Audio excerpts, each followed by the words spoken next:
சரணம். ஆன்மீக அன்பர்கள் அனைவருக்கும் இனிய வணக்கங்கள். நம்ம இந்த வீடியோ மூலமாக 2025ஆம் ஆண்டிற்கான செப்டம்பர் மாத ராசி பலன்களை பார்க்க இருக்கிறோம். இந்த செப்டம்பர் மாத ராசி பலன்களை பார்ப்பதற்கு முன்பாக இந்த செப்டம்பர் மாத காலகட்டத்தில் நடக்கக்கூடிய முக்கியமான நிகழ்வுகளை தனி வீடியோ தொகுப்பில் கொடுக்கலாம் அப்படின்ற நோக்கத்தோடு இந்த வீடியோ தொகுப்பை பொது மக்களுக்காக அனைத்து ராசிக்காரர்களுக்கும் பொதுவான பலன்களாக இந்த விளக்கத்தை தனி வீடியோவாக கொடுக்கலாம் அப்படின்னு நினைக்கிறேன். இந்த செப்டம்பர் மாதம் 2025 பார்த்தோம் அப்படின்னாக்கா முக்கியமான ஒரு நிகழ்வு, கிரகணங்கள் தோஷம் ஏற்படக்கூடிய காலகட்டங்கள் இந்த மாதத்தில் உதயமாகுதுங்க. அதாவது கிரகண காலகட்டங்கள் அப்படின்னு பார்த்தீங்கன்னா செப்டம்பர் மாதம் 7ஆம் தேதி அன்று பார்த்திங்கனாக்கா சந்திர கிரகணம் நிகழ இருக்குது. அப்போ ராகுவினால் ஏற்படக்கூடிய இந்த சந்திர கிரகணமானது அன்று இரவு 9 மணி 56 நிமிடத்திலிருந்து மிட் நைட்டில் 1 மணி 26 நிமிடம் இந்த காலகட்ட வரலும் சந்திர கிரகணமானது அன்னைக்கு நிகழ இருக்குது. இது பூரணமான சந்திர கிரகணம் அப்படின்னு பார்த்தோம் அப்படின்னாக்கா முழுமையான சந்திரகிரகணம் பிடிபட்ட காலகட்டங்கள் எப்பொழுது அப்படின்னாக்கா தொடங்கக்கூடிய காலகட்டம் 9 மணி 56 தொடங்கி 1 மணி 26 நிமிஷம் மிட் நைட்டில் சந்திர கிரகணமானது முடிய போகுது. அதில் முழுமையான பவர்ஃபுல்லாக அந்த கிரகணம் ஏற்படக்கூடிய காலகட்டம் எப்படின்னு பார்த்தீங்கன்னா இரவு மணி 11 மணிலேருந்து 12 மணி 23 நிமிடம் வரலும் முழுமையான சந்திர கிரகணமாக தெரிய போகுது. இது இந்தியாவில் தெரிய போகுது. இதுக்கு முன்பாகலாம் நடந்த கிரகணங்கள் பார்த்திங்கன்னா போன வருடத்தில் நடந்ததெல்லாம் வெளிநாடுகளில் நடந்ததுனால நமக்கு எதுவும் பாதிப்புகள் இல்லை.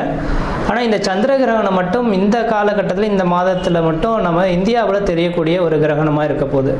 அப்போ இந்தியாவில் நடக்கக்கூடிய இந்த கிரகணமாக இருக்கிறதுனால பொதுமக்கள்கள் கொஞ்சம் கவனமாக இருக்கக்கூடிய ஒரு காலகட்டங்கள் அப்படின்ற சொல்லலாம். எப்போல்லாம் கிரகண தோஷங்கள் ஏற்பட போகுதோ, எந்த இடத்தில் நிகழுதோ, அதாவது எந்த நாடுகளில் நிகழுதோ அந்த நாடுகளுக்கு ஒரு சில பாதிப்புகள் வரும்ன்றீங்க. அப்போ ராகு பகவான் கும்பத்தில் நின்று கும்பத்தில் இருக்கக்கூடிய ராகுவோட சந்திரன் இருந்து ராகு கிரகஸ்த சந்திர கிரகணமாக இந்த வருடம் செப்டம்பர் மாதம் 7ஆம் தேதி தொடங்க போகுது. இது பொதுமக்களுக்கு ஒரு சில பாதிப்புகளையும் கொடுக்கும், ஒரு சில நட்சத்திரங்களுக்கு யோகங்களும் கொடுக்க போகுது. அதில் முக்கியமாக பார்த்திங்கன்னா கர்ப்பிணி பெண்கள், இந்த கர்ப்பிணி பெண்கள் இந்த நேர காலகட்டத்தில் கண்டிப்பாக வீட்டை விட்டு வெளியே வராமல் இருக்கிறது நல்லாயிருக்கும். சந்திர கிரகணம் இரவு நேரத்தில் நடைபெறதுனால பெரிய லெவலில் பாதிப்புகள் இருக்காது மக்களுக்கு. ஏன்னா அந்த நேரத்தில் மக்கள் அனைவருமே வீட்டு உள்ளதாக இருக்கும். முக்கியமாக இந்த நேரத்தில் கர்ப்பிணி பெண்கள் மிக மிக மிக கவனமாக இருக்கக்கூடிய காலகட்டங்கள். இந்த கிரகண தோஷங்களில் கொஞ்சம் வெளியில் வந்து சுற்றி உலாவணும், அந்த கிரகணத்தை பார்க்கணும் அப்படின்ற மாதிரி கர்ப்பிணி பெண்கள் மட்டும் நினைக்கிறாங்க அப்படின்னாக்கா அதோட கதிர்வீச்சு அதிகமாக இருக்கிறதுனால பிறக்கக்கூடிய குழந்தைகளுக்கு ஒரு சில பாதிப்புகளை கொடுக்கலாம். அதனால் அந்த கர்ப்பிணி பெண்களுக்காகவே இந்த வீடியோ கொடுக்கணுன்ற நோக்கத்தோடு நான் இந்த வீடியோவை தொகுப்பை கொடுக்குறேன். அப்போ அந்த கர்ப்பிணி பெண்கள் தெளிவாக சொல்ல விரும்புகிறேங்க, அன்று பகல் அந்த கிரகண தோஷங்கள் ஏற்படுவதற்கு முன்பாக, அதாவது 10 மணிக்கு 9 மணி 56 நிமிடத்துக்கு தொடங்க இருக்குது, 10 மணிக்கு தொடங்குறதாவே எடுத்துங்களேன். அப்போ அதிலிருந்து 4 மணி நேர காலகட்டங்கள் முன்பாகவே உணவை எடுத்துக்கொள்கிறதா சிறப்பை தரும். அப்போ அந்த நேரத்தில் மட்டும் கொஞ்சம் முடிஞ்ச அளவுக்கு பார்த்துக்குங்க. தண்ணி வந்து அருந்தலாம், அந்த தண்ணியில் தர்பை புல் போட்டுட்டு நீங்கள் வச்சுக்கிறது நல்லாயிருக்கும். அதாவது சொல்லப்போனால் அன்று சாயந்தரம் சூரியன் அஸ்தமனம் ஆகிறதுக்கு முன்பாகவே அந்த கர்ப்பிணி பெண்கள் மற்ற எல்லாருமே உணவை வந்து அருந்திடுறது சிறப்பாக இருக்கும். அதுக்கு 6 மணிக்கு பிறகு பார்த்தீங்க அப்படின்னாக்கா உணவு சாப்பிடக்கூடாது. அப்போ சாப்பிட்டோம் அப்படின்னாக்கா செரிமான பிரச்சனைகள் ஏற்படலாம். இது சந்திரனால் ஏற்படுறதுனால உணவு சம்மந்தப்பட்ட உணவினால தான் பாதிப்புகள் அதிகமாக வரதுக்கு வாய்ப்புகள் இருக்குது. அதனால் 6 மணிக்கு பிறகு எந்த ஒரு உணவுப் பொருட்களும் நீங்கள் எடுத்துக்கொள்ளக்கூடாது. அடுத்து தண்ணீர் மட்டும் வேணால் தாகம் இருந்தால் அதை தர்பை புல்லை மட்டும் போட்டு வச்சுட்டு அந்த தண்ணியை மட்டும் பயன்படுத்திக்கலாம் அப்போது தேவை இருந்தால் மட்டும். இல்லையேல் அன்றைய நைட்டு முழுவதும் கொஞ்சம் முடிஞ்ச அளவுக்கு எல்லா உணவுப் பொருட்களையும் தவிர்த்து கொள்வது சிறப்பை தருன்றவிதிங்க. வெளியில் வந்து சுற்றி உலாவறதை கொஞ்சம் குறைச்சி கொள்வது சிறப்பை தரும். அனைத்து மக்கள்களுமே தெளிவாக சொல்ல வரங்க, எல்லாருமே இப்போ வந்து நவீன காலங்கள் வந்துருச்சு இல்லைங்களா. இப்போ சந்திர கிரகணத்தை பார்க்கணும் அப்படின்ற நோக்கத்தோட மக்கள் பார்த்தோம் அப்படின்னாக்கா அந்த வீடியோ தொகுப்புலாம் கொடுத்துருப்பாங்க, சென்னையெல்லாம் ஏற்பாடு செய்திருப்பாங்க, பார்க்க இருப்பாங்க. அது முடிஞ்ச அளவுக்கு பார்த்தீங்க அப்படின்னாக்கா நான் குறிப்பிட்ட நட்சத்திரக்காரங்கள் மட்டும் அந்த மாதிரியான தொகுப்புகளுக்கு போகாமல் இருக்கிறது தான் விசேஷத்தை கொடுக்கும். அதாவது கும்ப வீட்டில் நடக்க இருக்குது.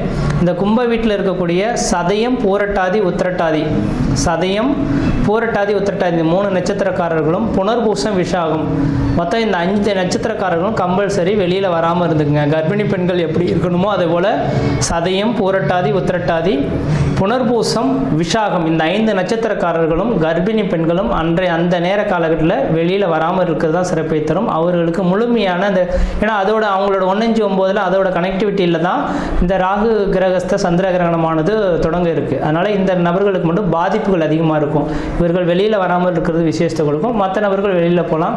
அதே போல் வயது மூத்தவர்கள் 60 வயதுக்கு மேற்பட்ட நபர்களும் வெளியில் வராமல் இருக்கிறது விசேஷத்தை கொடுக்குன்ற விதிங்க.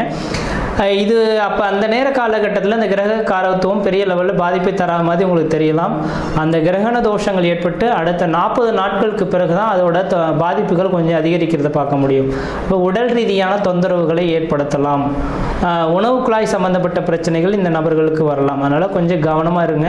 இந்த நட்சத்திரக்கு நான் சொன்ன இந்த 5 நட்சத்திரக்காரர்களும் மறுநாள் பார்த்தீங்க அப்படின்னாக்கா காலையில் எழுந்து பச்சை தண்ணியில் குளிச்சுட்டு விநாயகர் கோயிலுக்கு போயிட்டு அர்ச்சனை பண்ணிட்டு வர்றது விசேஷத்தை கொடுக்குங்க. ஏன்னா ராகு கேதுவின் கண்ட்ரோலை பண்ணக்கூடிய சக்தி விநாயகர் பெருமானுக்கு மட்டுமே உண்டு.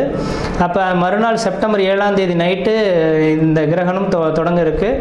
செப்டம்பர் 8ஆம் தேதி அன்று பார்த்தீங்க அப்படின்னாக்கா விநாயகர் கோயிலுக்கு போயிட்டு குளிச்சுட்டு நல்லெண்ணெய் தீபம் போட்டு வழிபாடு செய்துட்டு வந்தீங்க. இந்த 5 நட்சத்திரக்காரர்கள் வழிபாடு செய்துட்டு வந்தால் இதனால் தோஷங்களை கண்ட்ரோல் பண்ணக்கூடிய சக்தி விநாயகருக்கு உண்டு. ஏன்னா ராகு கேதுவின் 2 கிரகத்தையுமே அடக்கக்கூடிய சக்தி இந்த விநாயகருக்கு இருக்கிறதுனால அவரோட சொல்லுக்கு கட்டுப்படுறதுனால இந்த 5 நட்சத்திரக்காரர்களும் வழிபாடு செய்து கொள்வது மிகப்பெரிய விசேஷத்தை கொடுக்குன்ற விதிங்க. அதே வேளையில் மற்ற ராசிக்காரர்கள் பெரிய லெவலில் பாதிப்புல எதுவும் தடாதுன்ற விதிங்க. அது இந்த கிரகணம் தொடங்கிடுச்சு அப்படின்னாவே அடுத்த அந்த இப்போ ஒவ்வொரு கிரகணமும் பார்த்தீங்கன்னாக்கா லாஸ்ட் இயர்லாம் 2-3 கிரகணங்கள் தொடங்கினது. ஆனால் இந்தியாவில் தெரியலை, அதனால் நமக்கு பாதிப்பு இல்லை. அப்போ எந்த நாடுகளில் கிரகணம் ஏற்படுதோ அந்த நாடுகள் கிரகணம் தொடங்கி அடுத்த கிரகண தோஷங்கள் உண்டாகக்கூடிய காலகட்டம் வரலும் ஒரு சில பாதிப்புகளை கொடுக்கும். அப்போ ராகுவினால் இந்த நேரத்தில் தொடங்குறதுனால கடல் சீற்றங்கள், ஏன்னா சந்திரனோட அமைப்பில் இருக்கனால நீர் சம்பந்தப்பட்ட விஷயங்கள், கடல் சீற்றங்கள் ஏற்படலாம். அதாவது கடல் அலைகள், பூகம்பங்கள் ஏற்படக்கூடிய விஷயங்கள். அதே போல் பார்த்தீங்கன்னாக்கா அந்த நெருப்பினால் பாதிப்பு, விமான விபத்துக்கள், இது மாதிரியான ஒரு சில பாதிப்புகள் ஏற்படுத்துறதுக்கான வாய்ப்புகள் உண்டு. மக்கள் அதுக்கு பின்னர் பார்த்தீங்க அப்படின்னாக்கா முக்கியமாக அடுத்ததாக மழை காலங்களும் தொடங்க இருக்குது இல்லைங்களா? இப்போ மழை காலங்களில் பார்த்தீங்கன்னாக்கா நவீனமான ஒரு நோய் உருவாகிறதுக்கான வாய்ப்புகள் உண்டு. நோய் தொந்தரவுகள் மக்களுக்கு வரதுக்கான இந்த கிரகண தோஷத்தினால மக்களுக்கு அதிகப்படியான நோய் தொந்தரவுகள் ஏற்படலாம். நீரினால் பரவக்கூடிய நோய்கள் அதிகமாக உருவாகிறதுக்கான வாய்ப்பு உண்டு. அப்போ மழை காலங்களில் மக்கள் குடி தண்ணீர்களை சுத்தமாக வச்சுக்கணும். மழை அதாவது வெள்ளப்பெருக்கு அதிகமாக ஏற்படக்கூடிய இருக்கக்கூடிய இடங்களாக இருந்தால் தன்னோட வீட்டை கொஞ்சம் கவனமாக வச்சுக்கிறது, தண்ணி புகாத அளவில் இந்த வடிகால் வசதிகள்லாம் ஏற்படுத்தி கொள்வது விஷயத்தை கொடுக்கும். நான் இது சொல்லும் போது தேவையில்லாத விஷயம் இதெல்லாம் எதுக்கு அப்படின்னு நினைப்பீங்க. இதை அனுபவிக்கும் போது தான் அதோட பாதிப்புகள் தெரியும். அதனால் இந்த கிரகண தோஷங்கள் இருக்கிறதுனால பாதிப்புகள் இருக்கின்ற நம்பிக்கை வரக்கூடிய நபர்களாக இருந்தால் மட்டும் தயவுசெய்து சொல்ல வரங்க. அடுத்து கரெக்டாக இப்போ செப்டம்பர் 7ஆம் தேதி இந்த கிரகண தோஷம் ஏற்படுது. அதுலேருந்து 40 நாட்கள் அப்படின்னாவே அடுத்து கரெக்டாக மழை காலங்கள் தொடங்கக்கூடிய காலகட்டமாக இருக்கும். கண்டிப்பாக இந்த வருடத்தில் முக்கியமாக நவம்பர் டிசம்பர் காலகட்டத்தில் அதிகப்படியான மழைப்பொழிவுகளும் சீற்றங்களும் அதிகரிக்கிறதுக்கான வாய்ப்புகள் இருக்குது. மக்கள் கவனமாக இருக்குங்க. அதுக்காக தான் இந்த வீடியோ தொகுப்பு கொடுத்துருக்கேன். மற்ற விதத்தில் எந்த விதத்தையும் தோஷங்கள் பாதிப்பு கிடையாது. தெளிவாக சொல்லக்கூடிய கருத்துக்கள் கர்ப்பிணி பெண்களும் சதயம், பூரட்டாதி, உத்திரட்டாதி, புனர்பூசம், விசாகம் இந்த 5 நட்சத்திரக்காரர்களும் கிரகண தோஷத்தன்று கொஞ்சம் வீட்டை விட்டு வெளியே வராமல் இருங்க. இரவு பார்த்திங்கன்னா 9 மணி 56 நிமிஷத்துக்கு தொடங்கி நள்ளிரவு 1 மணி 26 நிமிஷத்துக்கு முடிய இருக்குது. அது முழுமையான சந்திரகிரகணம் அடையக்கூடிய காலகட்டம் 11 மணிலேருந்து 12 மணி 23 நிமிடம் வரலும் இருக்குது. இந்த நேர காலங்களில் வெளியில் வராமல் இருங்க. உணவுப் பொருட்கள் எந்த ஒரு உணவுப் பொருட்களும் எடுத்துக்கொள்ள வேண்டாம். மறுநாள் காலையில் குளிச்சுட்டு விநாயகர் கோயிலுக்கு போய்ட்டு விளக்கு போட்டிருந்தாவே இந்த தோஷங்கள் ஓரளவுக்கு கட்டுக்குள் வரும்ன்ற விதிங்க.